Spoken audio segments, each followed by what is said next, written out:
இந்த தேர்தலுக்கு அப்புறம் நீங்க தோத்ததுக்கு அப்புறம் எப்படிலாம் ஃபீல் பண்ண போறீங்கன்னு கொஞ்சம் சொல்லவா?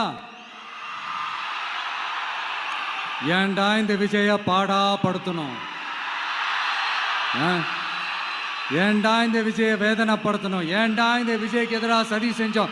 ஏன்டா இந்த விஜய்க்கு எதிராக சூழ்ச்சி செஞ்சோம்? நினைச்சு நினைச்சு நினைச்சு ஃபீல் பண்ண போறீங்க. மக்களே உங்களை ஃபீல் பண்ண வைக்க போறாங்க. நான் என்ன கெடுதல் செஞ்சுட்டேன் உங்களுக்கு? நீங்க சாப்பிட்ற சாப்பாட்டில் ஏதாவது மண்ணுகிட்ட அள்ளி போட்டனா?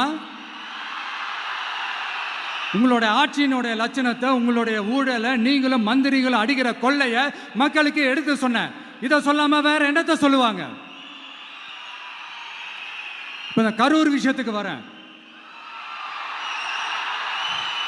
கரூர்ல என்ன நடந்ததுன்னு அந்த கரூர் மக்களை கேட்டாலே புட்டு புட்டு புட்டு வைப்பாங்க. ஏன் மேல பழியை தூக்கி போடுறீங்க?